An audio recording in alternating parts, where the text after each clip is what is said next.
para aqueles que estão aqui pela primeira vez, sejam considerados acolhidos, recepcionados, sejam muito bem-vindos.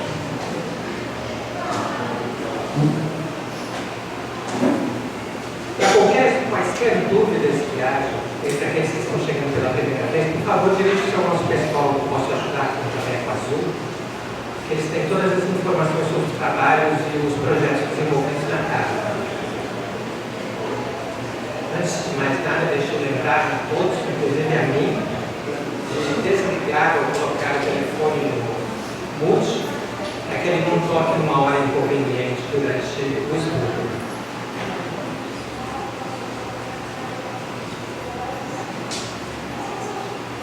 Antes de ler o pensamento do Chico, vamos a alguns avisos de praxe. Um convite muito importante para quem quiser participar do coral, às terças-feiras, todos são muito bem-vindos, não precisa saber cantar. Haja visto que eu sou um dos participantes do coral, vocês podem perceber que a voz não é grande coisa. Todos são muito bem-vindos. A terapia da música faz parte da nossa evolução. Então, por favor, candidato-se. Qualquer interessado, dirige-se para falar com o Marcelo, que é o nosso tecladista, ou com a Carla, que é a nossa dirigente do grupo.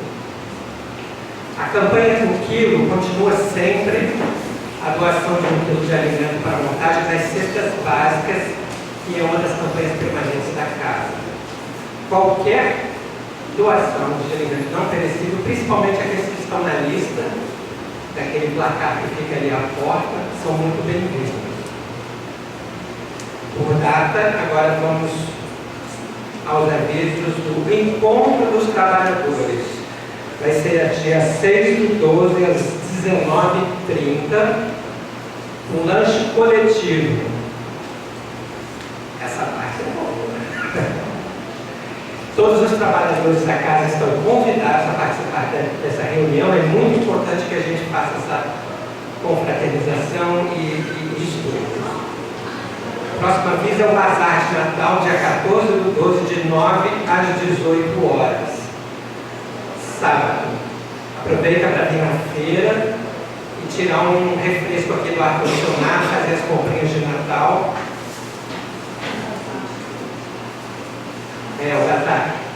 Compre os presentinhos, as lembrancinhas para todos da família. E o Natal da livraria, que vai ser dia 21/12, de 10 às 18 horas. Livros novos, livros não tão novos e telas pictografadas. São muito lindas, os livros são sempre um presente muito bem-vindo no Natal, principalmente para nós que precisamos estudar muito. Sem mais delongas, vamos para o pensamento do Chico agora. Tanto para os jovens como para os adultos, o estudo em grupo é o mais eficiente, até porque nós não podemos esquecer que na base do cristianismo, o próprio Jesus desistiu de agir sozinho, procurando agir em grupo. Ele reconheceu a sua missão divina, constituiu um grupo de 12 companheiros para debater assuntos relativos à doutrina salvadora do cristianismo, que o Espiritismo hoje restaura, do livro A Terra e o Semeador. Agora vamos passar a palavra para a nossa amiga Sueli, que vai fazer a leitura do prefácio.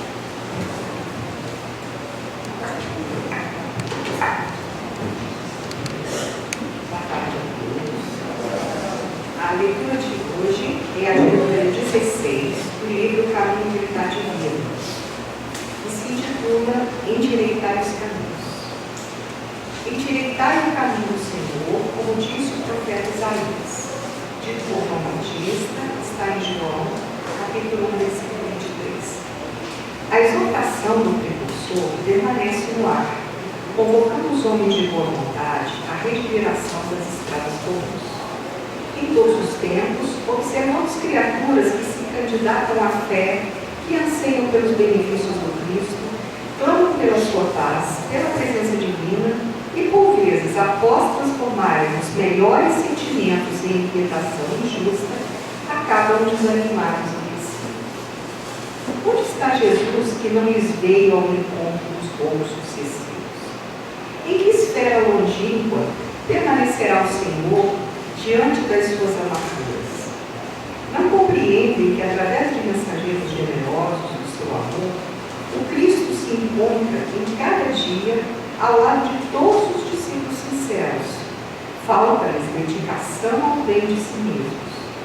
Correm ao encalço do Mestre Divino, desatentos ao conselho de João, endireitarem os caminhos.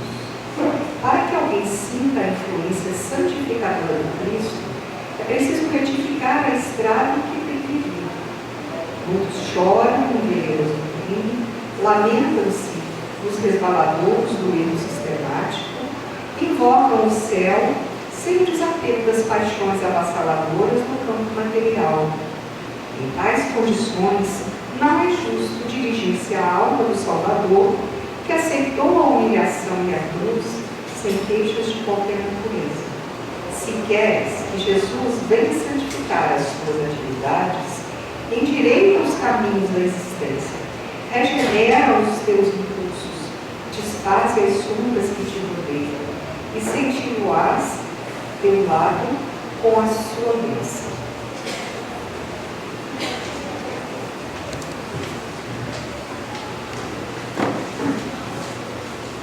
Agora, jamais harmonizados e pacificados pela leitura do preparo, convido a todos a fechar os olhos e levar o pensamento ao nosso Pai Criador, rogar a presença do nosso Mestre Jesus Cristo, que entre nós e dentro dos nossos corações nos acompanhar no estudo da Gisele, que hoje nos presenteia com mais conhecimentos, mais esclarecimentos e a possibilidade de aprendermos um pouco mais para nos melhorar como pessoas e como espíritos viventes nesse plano.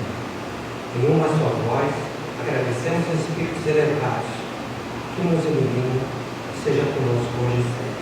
Graças a Deus.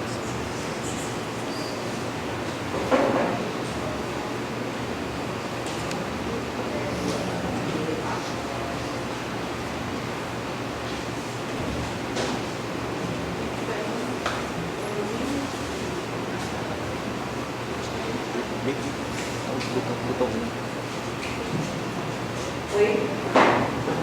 Muito bem. Boa tarde a todos. Eu sou evangelizadora da casa. Meu papel é evangelizar os jovens, meus queridos jovens, adolescentes que eu amo tanto. Estou um pouco nervosa.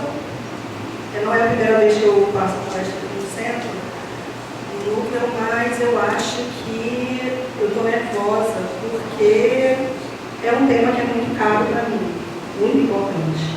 É um tema que eu já queria há muito tempo falar abertamente. Já falei na terça-feira, mas foi rapidamente, porque eu falei sobre evangelização. Falei no encontro dos trabalhadores, falando sobre saúde mental. Mas um tema específico, falando da adolescência, é a primeira vez. Então, é muito importante. Obrigada a todos. No sábado à tarde, né? Virem aqui para a gente trocar um pouco de conhecimento, tá bom? Então, vamos lá. Antes de mais nada, eu quero que vocês compreendam o seguinte conceito. Não existe uma adolescência. Existem adolescências. Todos nós que estamos aqui, inclusive os meus meninos que estão lá atrás, que é apresentado por dois amores, Breno e Bia, todos nós passamos e estamos passando pelo processo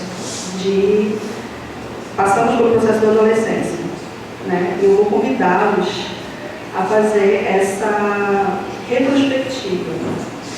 E ainda que todos nós passamos ou estejamos passando por esse processo, existem adolescências, os processos não são iguais. Ainda que o processo bioquímico, neurobiológico seja muito semelhante, não é igual, porque existem diferenças sociais, diferenças familiares, de contexto, de nascimento. Eu sou nascida em Belém do Pará e com certeza a minha adolescência foi diferente de quem nasceu aqui no Rio de Janeiro. Então, são adolescências. Então, a gente precisa compreender isso em primeira mão. E aí, o nosso querido amigo Heráclito, nada é permanente, exceto a mudança. Eu queria começar com essa reflexão. Eu acho que todo mundo aqui, obviamente, como filhos de Deus que somos, nascemos simples, né, fomos criados simples e ignorantes, e a gente vem lidando com o processo de mudança desde o princípio. Ainda que a gente lute contra a impermanência da vida, a gente sempre está mudando alguma coisa. Sempre. Não somos os mesmos quando acordamos, nem seremos o mesmo amanhã de manhã ou daqui a pouco. Espero que vocês não sejam os mesmos depois dessa palestra também, assim como eu não serei.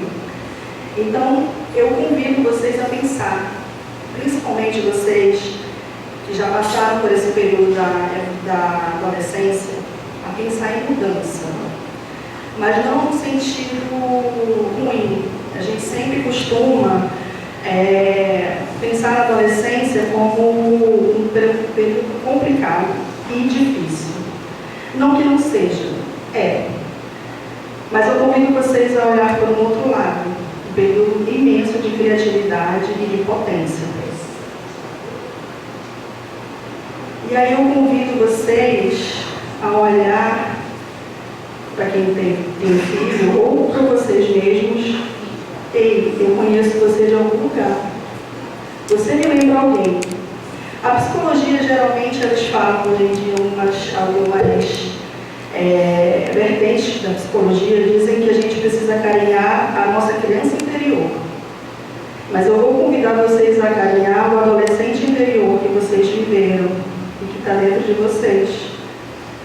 Vocês vão olhar para ele hoje, agora, eu convido vocês a fazer isso, e observar o que foi que eu não recebi e que gostaria de ter recebido. O que foi que eu recebi e que eu gostei muito de ter recebido. Vamos fazer esse exercício. É difícil e às vezes é complicado, doloroso, mas ele é necessário para que a gente consiga compreender a dimensão que é passar por esse momento de adolescência. Então, o modo como percorremos os anos da nossa adolescência, ele vai perdurar durante toda a nossa vida. A psicologia também fala que a nossa infância ela marca tanto que a gente carrega ela por todas as nossas vidas. Mas pensando do ponto de vista do espiritismo, o que nós não carregamos durante todas as nossas vidas? A gente pode não lembrar, nesse momento exato agora, o que foi que nós vivemos nas nossas vidas pregressas, nas nossas vidas passadas, em tudo aquilo que a gente já viveu. Mas com certeza a gente carrega uma mochila com todas as nossas carências, nossas dificuldades, as nossas qualidades. Tudo marca, inclusive a adolescência da vida atual. Então vamos lá, preparados? Vamos lá, vamos começar. Eu compreendo a adolescência, não só eu, como os Joana de Ângeles, compreende a adolescência como um estágio de mudança tríade: físico, hormonal e espiritual. O físico, a gente vai tratar aqui agora, e vocês vão ficar maravilhados com esse órgão estupendo que Deus nos deu, que é o nosso cérebro. Eu sou a menina do cérebro, eu ando esse cérebro assim para baixo, tá aqui no centro. Levo ele lá para cima, com os meus guias da evangelização, eu ando com ele para cima e para baixo. Então esse órgão, Deus é tão maravilhoso que esse órgão ele é potente ao ponto de nos permitir que a gente evolua estando em alma, encarnados através dele. E a mudança que acontece dentro desse órgão na época da adolescência é tão profunda e tão radical que vocês vão passar a entender tudo aquilo que vocês passaram, tudo aquilo que os filhos de vocês, ou os primos de vocês, ou os sobrinhos de vocês, ou netos de vocês estão passando nesse momento. Então, antes de mais nada, eu preciso explicar uma coisa. Tem o nosso cérebro, certo? A medicina, a ciência, dividiu o cérebro em regiões. A região pré-frontal, a região parietal, que é a mais de cima, a região occipital e a região daqui do lado, agora me fugiu a palavra. Muito obrigada, temporal. Então, o que acontece? E além de tudo, aqui dentro dele, existe essa região. Essa região aqui. Essa região toda, ela é responsável por um sistema chamado sistema límbico. Ele é responsável pelas nossas emoções. É o nosso sistema de recompensa. Guardem essa informação. Além de tudo, a neurociência ela fala que a adolescência ela começa dos 12 anos e vai até os 24 anos. Por quê? Porque o nosso cérebro ele só termina de maturar a parte do córtex pré-frontal por volta dos 24 anos. Então, ele sugere que a gente termine a nossa adolescência por volta dos 24 anos. Ou seja, os meus meninos e todos os adolescentes, a parte do córtex pré-frontal, nesse momento, ainda não está totalmente em todas as circuitarias refinadas e desenvolvidas. Nós, como seres humanos, nascemos com a parte desenvolvida mais com circuitarias, com sinapses mais fortes e mais eficientes, de trás para frente, como vocês estão vendo aqui. Aqui eles pegaram a partir de 5 anos de idade. Mas quando bebê, a gente nasce apenas com essa parte do occipital mais desenvolvida. Por quê? Porque ela é a parte... Agora eu vou tirar aqui, fico mais confortável assim. Porque ela é a parte que a gente faz com a sobrevivência da gente, certo? A gente nasce, que a gente só vive para comer, dormir e fazer nossas necessidades fisiológicas. Todo bebê é assim. Então a parte de trás do cérebro é desenvolvida para isso. A gente dorme, come, faz nossas necessidades e vai se desenvolvendo. Nem enxergar muito bem a gente enxerga. Nós somos mamíferos que, se nós estivéssemos dentro da natureza, nós íamos morrer. Porque a gente não sabe sobreviver sem os nossos cuidadores. E isso, antropologicamente, é explicado porque os mamíferos, os bebês humanos, eles nascem prematuros do ponto de vista de desenvolvimento em comparação com os outros mamíferos. Os outros mamíferos nascem, não demora muito, eles já sabem se virar, nós não. Mas isso, Deus é tão maravilhoso que Ele permitiu que acontecesse isso para que nós pudéssemos desenvolver a nossa sensibilidade de cuidar do nosso bebê.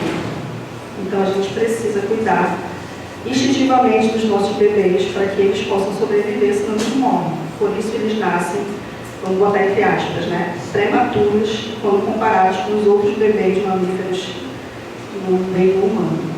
Então a gente vai, conforme a gente vai crescendo, o nosso cérebro vai se desenvolvendo de trás para frente. A última parte que se desenvolve totalmente é o córtex pré-frontal. E ele é de extrema importância, guarda essa informação. Por quê? Porque é nele que está o comando das funções executivas. O que são funções executivas? Basicamente, existem 3 funções executivas de vários autores, se vocês forem procurar depois, eles falam diversas outras, mas eu escolhi as principais, que é memória operacional, flexibilidade cognitiva e controle inibitório. Dizer o que isso significa. Trocando em miúdos, nas tarefas de casa, significa planejamento, significa atenção, organização, autocontrole, flexibilidade, perseverança, o ato de metacognição, que significa entender o ato de aprender, você mesmo é responsável pelo seu ato de aprender, você entende aquele seu processo, planejamento de tempo e memória de trabalho, que significa que você precisa resgatar informações pregressas para poder exercer determinadas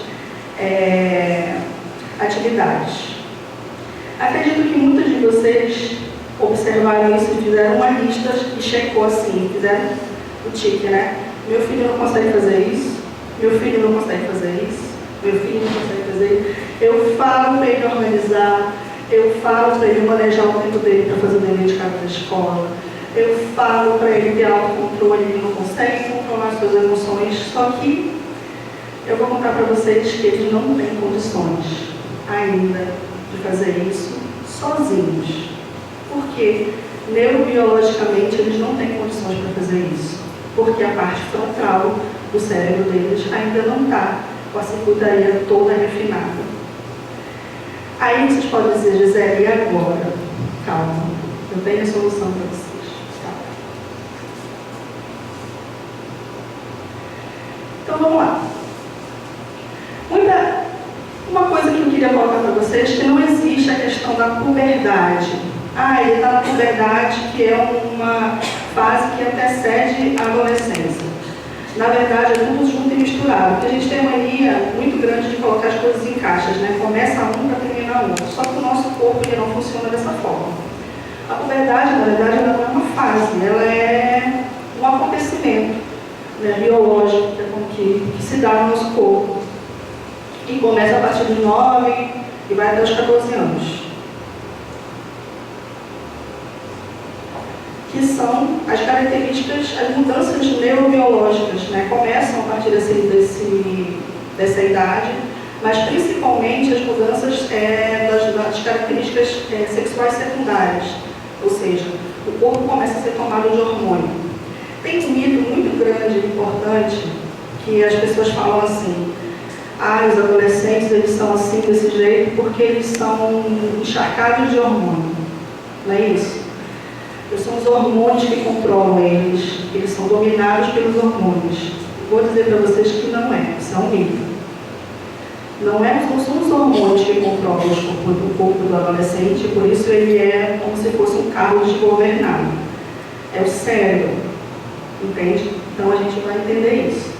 A partir dessas mudanças neurobiológicas e biológicas, acontece no primeiro pico de crescimento e tem mudanças psicológicas e sociais.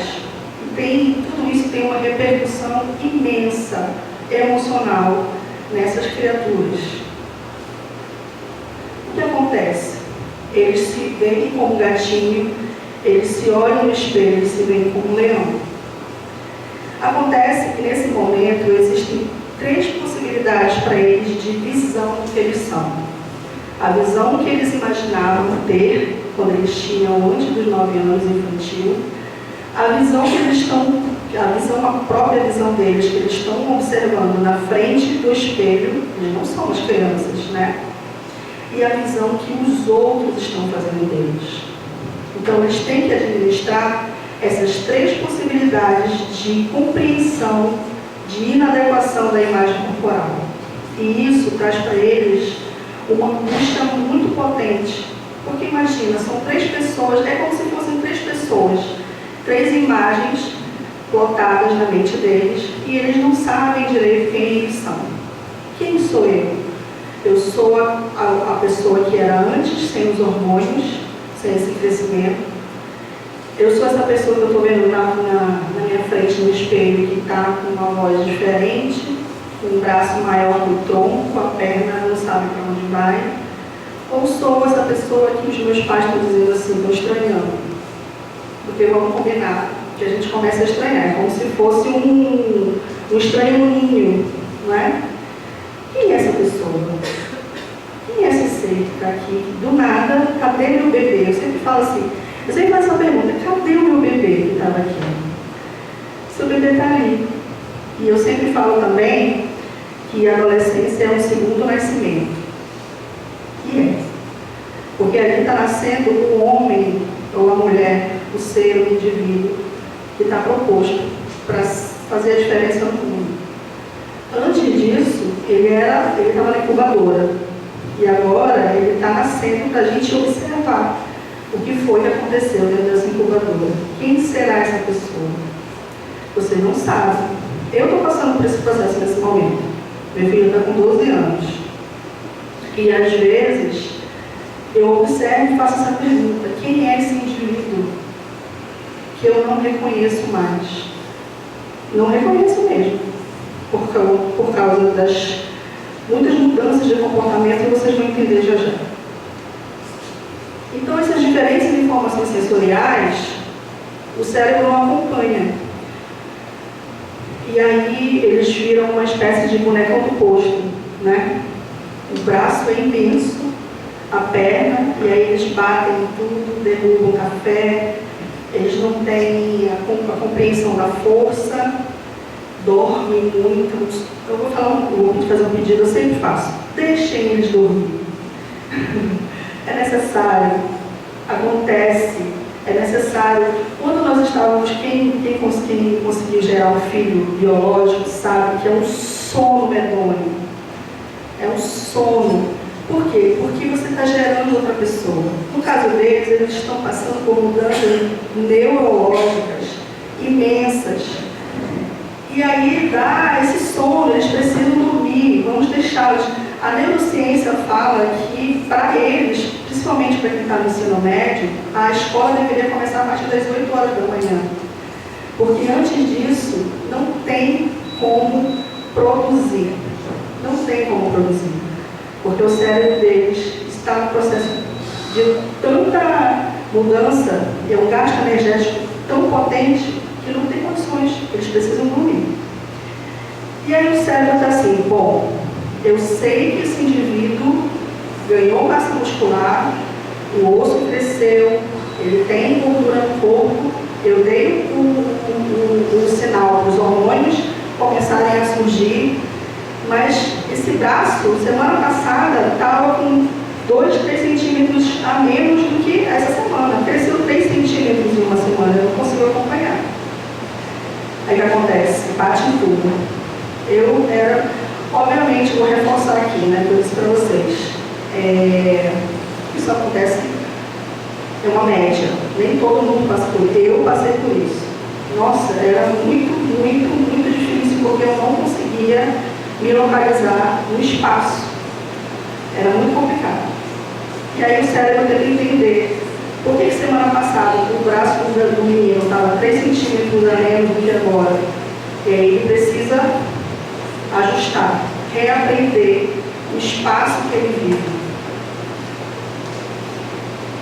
E aí ele precisa fazer esse realinhamento da imagem sensorial e visual do corpo dele. E isso aumenta a emotividade dele. Imagina só, você passando por tudo isso, e aí você não sabe nem quem você é mais. Você gostava de brincar de Lego, agora você acha Lego um saco. E isso foi do dia para a noite. Você gostava que a sua mãe colocasse você para dormir, agora você não quer nem falar com ela. E aí você acha que aquilo ali, bom, tem alguma coisa no imposto, né? Eu estou com algum espírito obsessor que está tomando conta do meu corpo e eu não estou entendendo nada que está acontecendo. E aí isso afeta muito a saúde mental deles. É por isso que é importante essa tarefa de levar para vocês o entendimento do funcionamento do cérebro do adolescente. Então, o segundo pico, ele acontece por volta lá dos 17 anos e vai até a fase adulta. Essa fase é mais tranquila, tá, gente? Essa fase é mais tranquila, depois eu vou explicar para vocês. Passa, tá? Isso passa. Mas por que acontece tudo isso? Acontece que o nosso cérebro, antes do primeiro pico, ele estava com essa configuração aqui, vamos supor, de circuitaria neural. Os neurônios trabalhavam dessa forma. Existem duas podas muito importantes neurais do nosso desenvolvimento como ser humano. A primeira acontece na primeira infância, entre um ano, primeiro ano, terceiro ano e quinto ano de vida. E a segunda, mais importante, acontece na adolescência. Então, vamos supor que a gente está assim, tudo bagunçado. Sabe planta, sabe árvore, que tem muita folha, que aí está gastando uma energia imensa daquela folha e você precisa ir lá podar. É assim. E aí, biologicamente, sabiamente, o cérebro vai lá e começa a podar. Porque o cérebro, ele é um órgão preguiçoso. Ele é um órgão muito preguiçoso porque ele quer gastar menos energia possível, porque ele é o órgão que gasta mais energia do nosso corpo. Então ele vai trabalhar para que se gaste menos energia. Se essas circuitarias, se essas sinapses não estão eficientes, ele vai lá e corta. Por quê? Porque ele precisa crescer, ele precisa fazer outras rotas, outros aprendizados mais eficientes do que antes. Eu acho que todo mundo aqui já viu ou ouviu alguma coisa daquele filme, Divertidamente, que ela começa a limpar, fazer uma limpeza na memória. É mais ou menos isso, é a poda. A gente tira o que não é mais necessário. Por quê? Porque a gente precisa se desenvolver. Então, as alterações cerebrais, durante os primeiros anos da adolescência, elas estabelecem 4 mudanças na mente. Mente. Aí eu vou fazer uma pergunta que eu fiz lá na evangelização. Cérebro é diferente de mente ou é a mesma coisa? É diferente. Sabe o que eles responderam? Que a mente somos nós, como espíritos. E que orgulhosa. Que orgulhosa deles. Então é isso. O nosso cérebro, como órgão físico, ele passa por mudanças que depois ele vai elaborar a mudança da mente. E essas mudanças são a busca por novidade, o engajamento social, o aumento da intensidade emocional e a exploração criativa. A busca por novidade nada mais é que a tal da impulsividade, né, que nós todos temos pavor, quem tem filho adolescente. Eles se tornam extremamente impulsivos, eles se tornam extremamente responsáveis, não é isso? A resposta está, aí a minha mãe falava assim, a resposta vem na ponta da língua, rápida. Por que impulso, gente? O córtex pré-frontal deles, que é aquele que não nos deixa, nós adultos, perder o nosso réu primário, no caso dele, ainda está se desenvolvendo. E nós temos que ser o córtex pré-frontal deles. Nós temos essa responsabilidade de guiá-los para um desenvolvimento saudável, para que eles tenham uma saúde mental boa, para que eles se desenvolvam bem. E aí eles são tomados pelos impulsos, né? Que antigamente a gente achava que era para os hormônios. E aí esse impulso responde, não quer fazer. Alguns meninos ou algumas meninas que tomam decisões de se colocar em risco, né? E aí alguns também têm um sério risco de encaminhar para o vício, que é um grande terror, um grande pesadelo de pais responsáveis dos adolescentes, é que eles encaminhem, vão saciar a sua impulsividade no vício. Nem todos têm essa tendência, porque isso depende muito também da genética, enfim, do contexto que ele vive, mas isso é plausível, isso é cabível de acontecer, por causa disso. E aí também tem uma coisa chamada hiperracionalidade. O que significa isso? Significa, por exemplo, eu acho que muitos de vocês já passaram por isso. Gisele, você não vai para o show do fulano de tal. Aí mas só na minha cabeça, eu vou. Aí minha mãe fala assim, você não vai porque você não tem carona, porque você é longe, porque sabe, eu não gosto das pessoas que vão comigo. Todo rosário que toda mãe, que todo pai tenta descrever para aquela criaturinha, para dizer aquela criaturinha que ele não pode ir. Aí o que acontece? O cérebro dele está dizendo assim, vai. Sabe por quê? Porque vale mais a pena a sensação de recompensa do que o risco. O cérebro dele diz isso. Vale mais a pena. Eles não conseguem racionalizar que o risco, entre o risco e a sensação de recompensa. Porque o sistema de recompensa dele, lembra que eu falei para vocês? O sistema de recompensa deles, nesse momento, existem neurocientistas que falam que ocorre um embotamento. O que significa isso?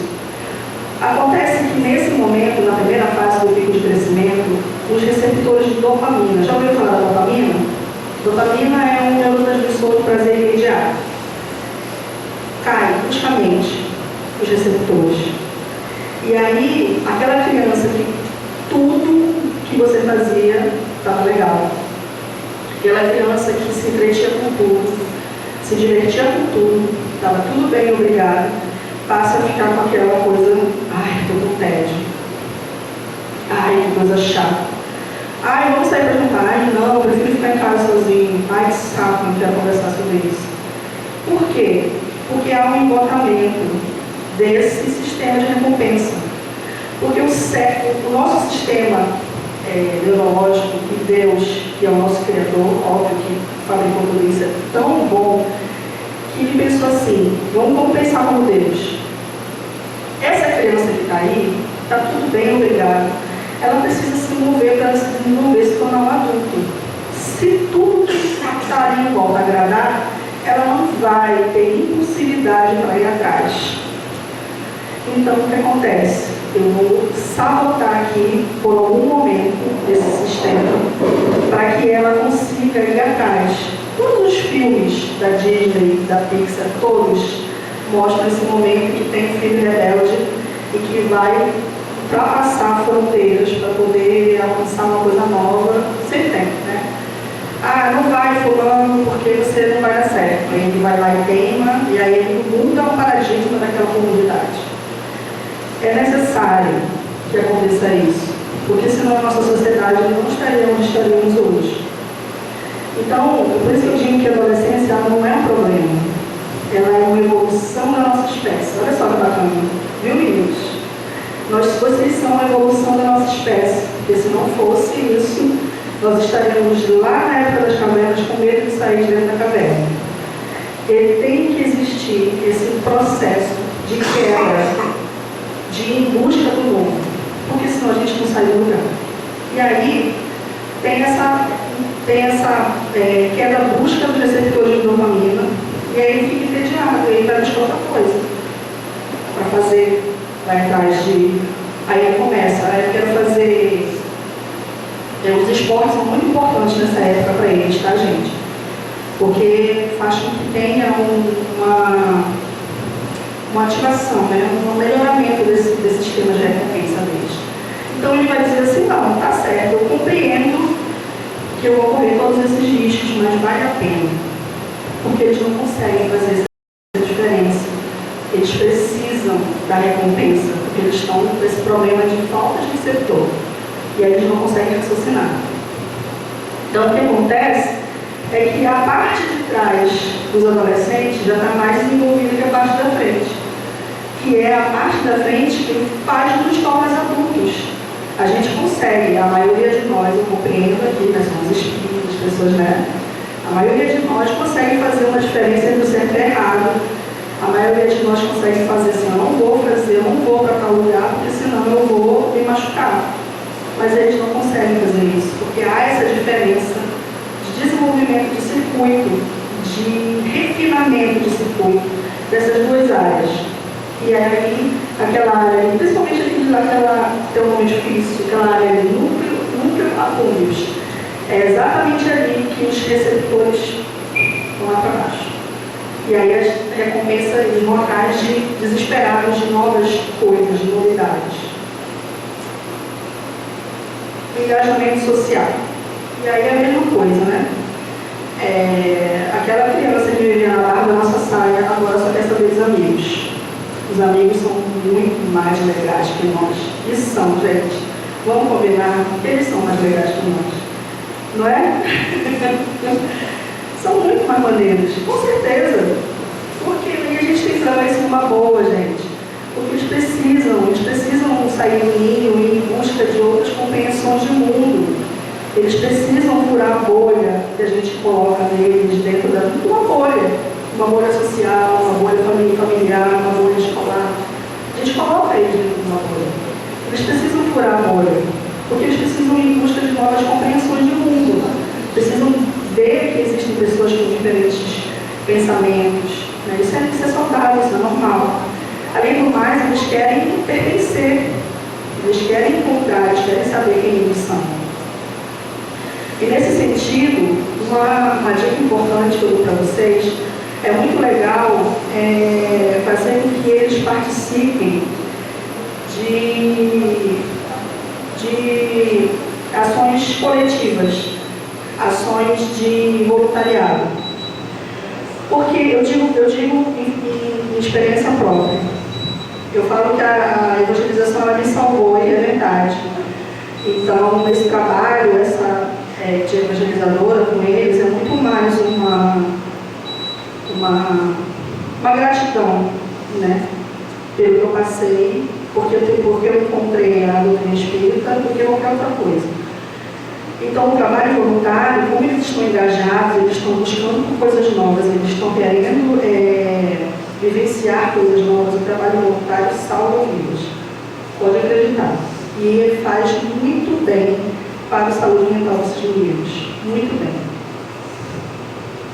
Aqui a gente estimula a mocidade de sábado à tarde a ser voluntário no café da manhã.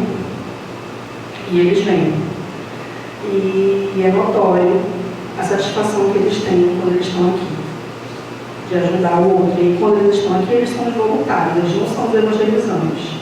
E eles ficam todos orgulhosos, porque eles não estão na condição de evangelizantes, mas de voluntários. E isso também ajuda no sistema de recompensa deles. Tá? Aumento da intensidade emocional. Tem um combo aqui, tá, gente?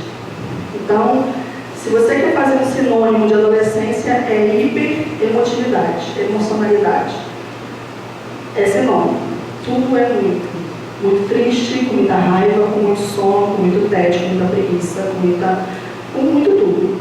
Com tudo é muito. Isso é causado pelos hormônios, né, lá da puberdade.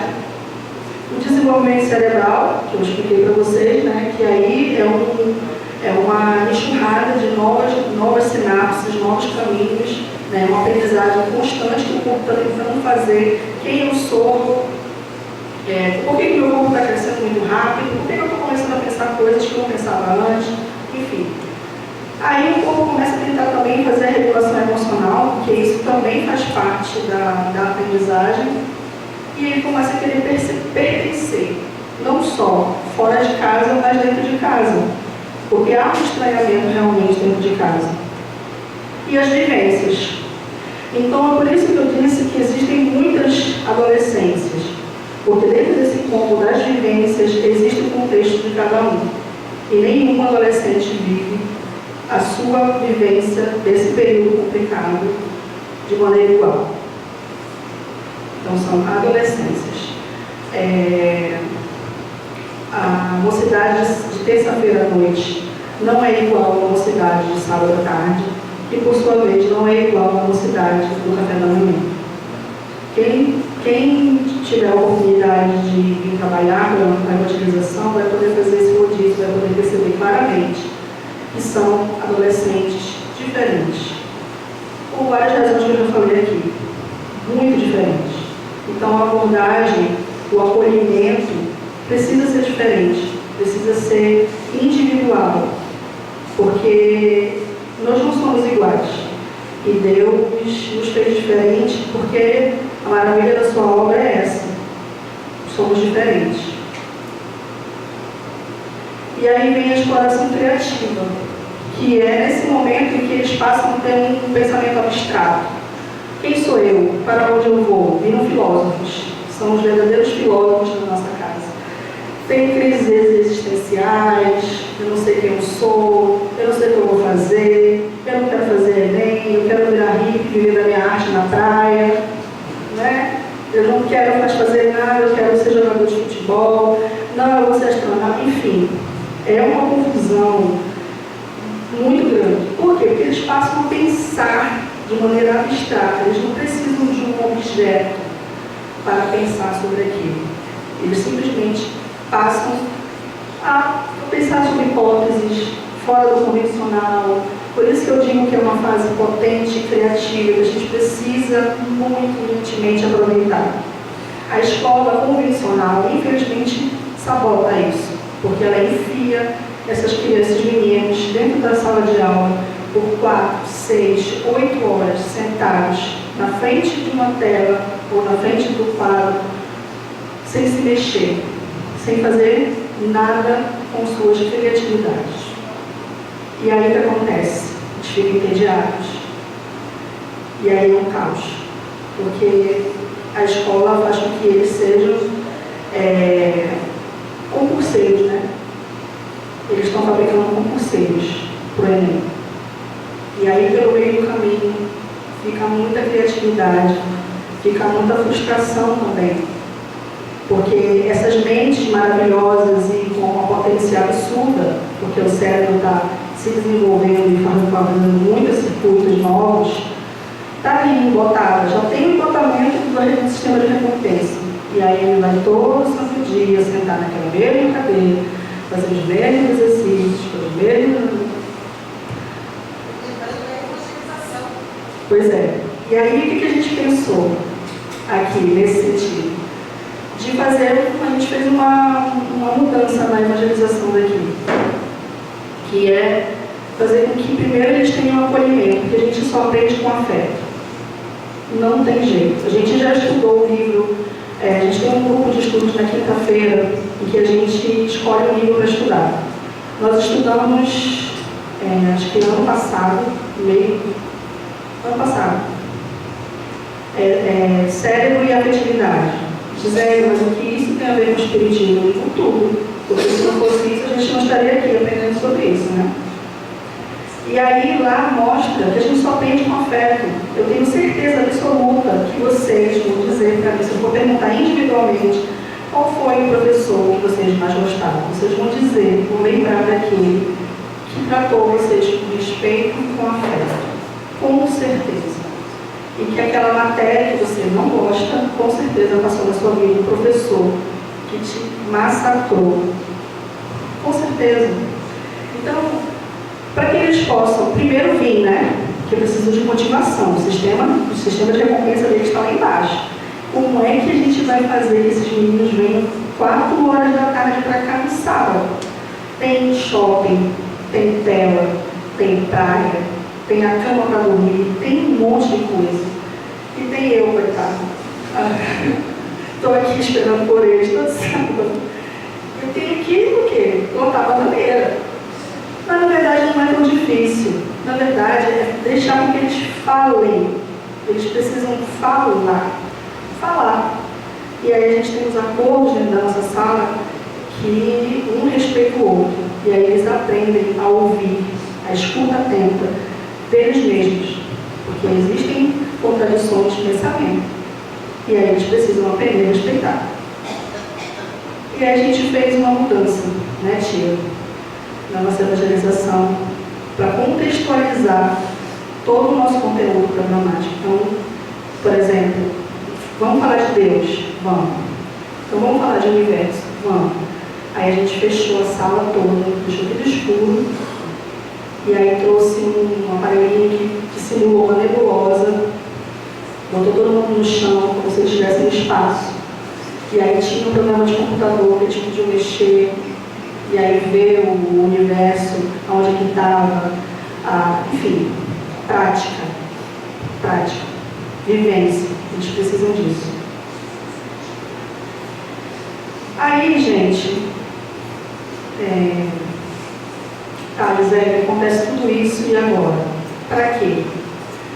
Acontece tudo isso para que todo esse sistema aqui se interligue, tudo vai em algum momento se interligar para que esse indivíduo consiga funcionar minimamente. Ele vai conseguir pegar todas as emoções dele, através desse tronco encefálico chega as nossas sensações, tudo que a gente vive. Essas informações chegam, passam primeiro pelo sistema de emoção, e ele vai começar a ligar tudo. Quem sou eu?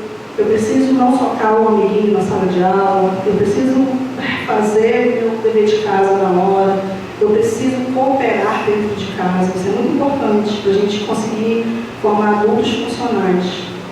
Só que existe uma diferença muito grande entre formar pessoas que obedecem e pessoas que cooperam. Pessoas que obedecem, elas simplesmente não vão questionar. E questionar não está no dicionário dos adolescentes. eles vão questionar. Então vamos fazer com que eles façam parte dessa compreensão de que a nossa casa é uma comunidade que todos precisam cooperar. Não adianta só não fazer. O que acontece na minha casa é o seguinte, eu falo assim, o nome do meu filho é Saulo. Saulo, eu preciso que você não deixe a sua toalha, clássico, a sua toalha molhada em cima da cama. Clássico. Acontece que ele deixa. Acontece que eu vou ter que falar 1000 vezes porque ele está aprendendo. E acontece que tem um dia que eu falo assim, cara, seguinte, não é um acordo, ele fala, é um acordo. Se eu respeito o acordo que você propôs, eu gostaria muito que você respeitasse o acordo que eu propus. Cara, se eu te perturbo, não me perturba. Se você não gosta de ser atazanado comigo, não me atazana.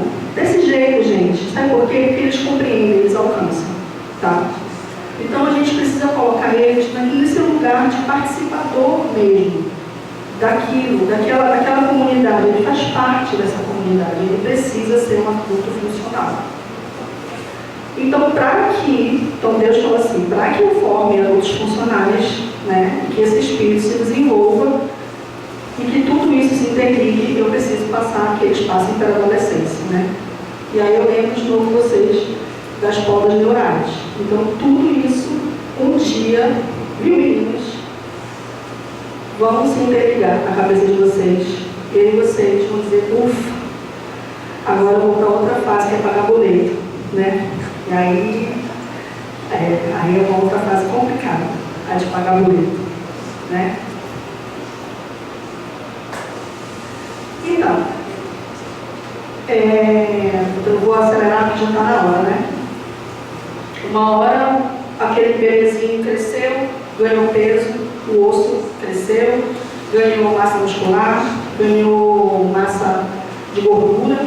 Aí o cérebro diz assim, bom, essa pessoa que já está com tudo isso, já pode entrar nessa fase. E aí o hipotálamo vai lá e diz para a hipófise, joga hormônio neles. E aí que acontece a puberdade. Nada mais do que isso. É só um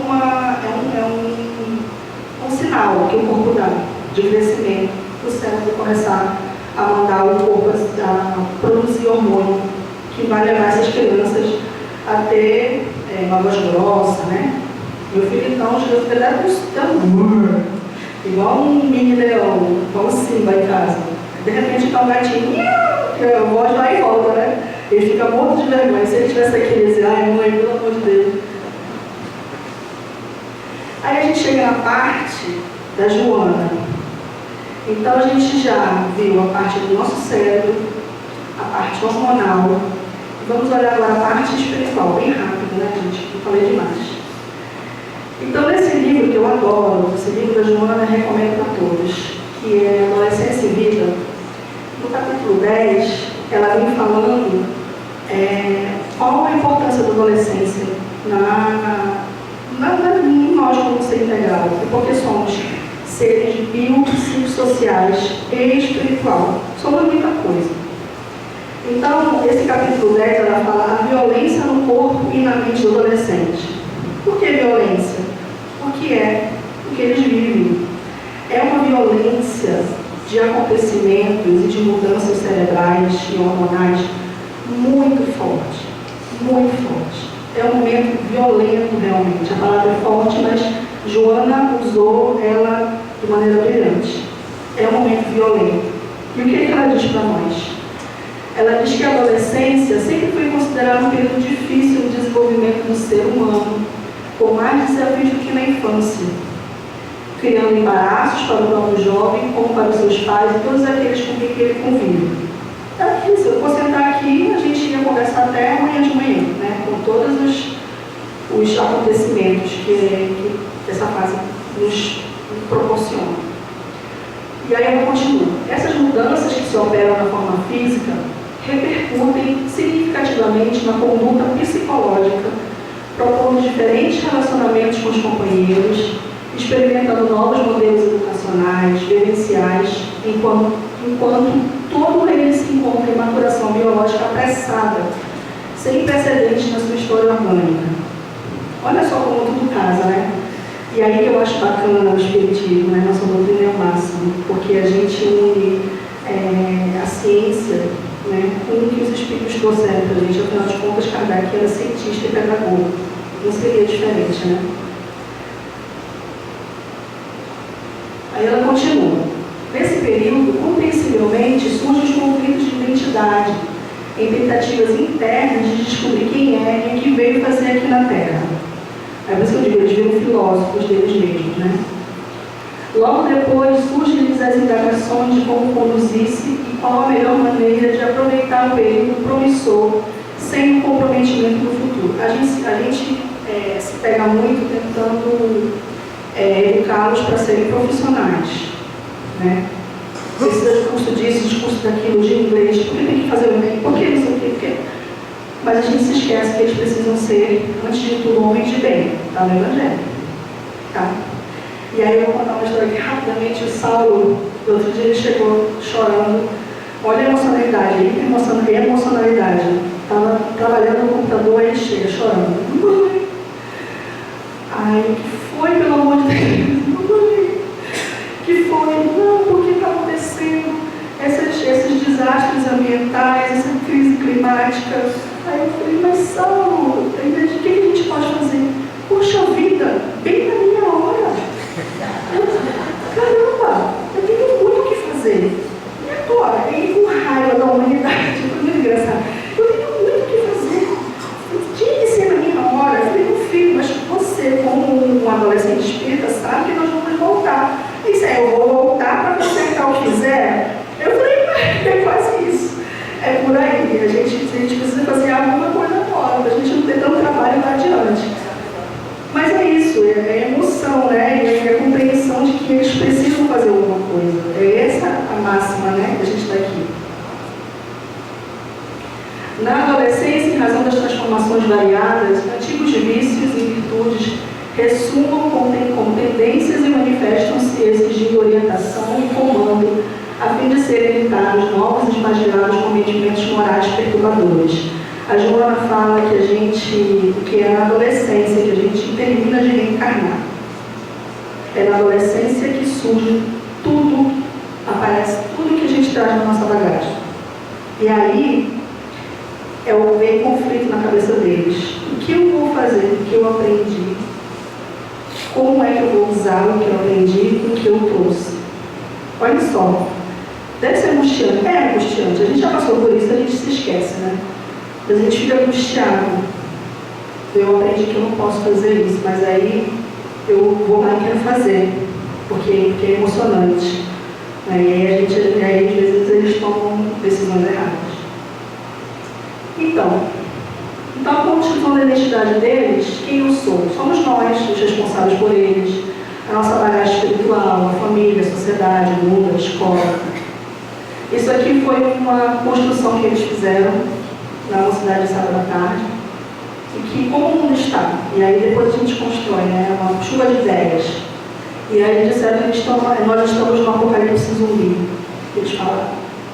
Que nós somos os zumbis e que os vírus são as redes sociais, o celular e a internet.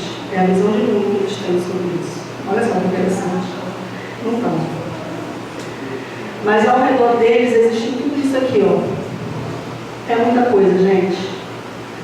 Orientação sexual, religião, pandemia, depressão, desigualdade de moradia, violência de raça e de gênero, tudo isso eu coloquei bem bagunçado para que vocês compreendam como isso chega até eles. É bagunçado, é um ruído muito grande, muito imenso. E o que eles querem? O que eles procuram? Eles procuram isso aqui. Eles procuram a evangelização também, tá, gente? Porque se for uma evangelização acolhedora, eles vêm, eles gostam de mim. Então, eles querem compartilhar segredos. Por favor, sejam leais. Mãe, quero te contar uma coisa, mas não conta para ninguém. Não conte para ninguém. Seja leal a eles, porque eles estão te dizendo alguma coisa. Eles estão trazendo coisas que talvez eles não levem para os amigos deles. Isso é muito importante. Sejam leais a eles. principalmente entendam e respeitem pela mudança que eles estão passando. Esse é o principal objetivo. Se eu fiquei aqui quase uma hora falando com vocês, entendam o que vocês precisam entender. Já entenderam isso, já estou feliz. Então, tem a dica preciosa que eu disse para vocês. Vocês estão todos assustados, estou vendo a cara de vocês aí, aterrorizados. Calma, gente, tem solução. E a solução está nos 3 Cs, que é casa, colo e calma. O que significa? A casa ela precisa ser acolhedora. A gente não prepara a nossa casa para receber um bebê. Por que a gente não prepara a casa para receber um adolescente? A casa precisa ser funcional para eles. O quarto precisa mudar. Os horários precisam ser ajustados. As regras precisam ser ajustadas também. Se ele dormir às 8, pô mãe, deixa eu dormir às 9h30, por que não? Precisa ser acolhedora, precisa ser... Eles precisam sair e querer voltar. Eles precisam de colo. Não necessariamente um colo físico, porque tem horas que dá choque, né? E tem horas que vem assim, ai, como você é linda. Aí tem que aproveitar. Nessa hora que a gente fala assim, você é linda, aproveita, agarra, beija, cheira bastante, porque é raro e fica cada vez mais raro. E calma, gente. A gente não tem que encarar esse processo como uma guerra. É um processo. Precisamos viver. A gente não curte toda a parte do bebê. A gente curte. A gente tira foto, a gente guarda lembrança. Então, no segundo nascimento dos nossos filhos, vamos curtir, vamos saber quem eles são, vamos reconhecer, vamos perguntar, vamos sentar, vamos ouvir. Ouvir é muito importante, sentar assim, ele vai me dizer isso, então eu vou retocar com tal coisa assim, porque eu preciso fazer um sermão. Sermão é a pior coisa que tem. Ouçam. Aí se falar uma coisa muito cabeluda, finge que é normal, né? Tá tudo certo. E é isso, gente. Tá bom? Muito obrigada.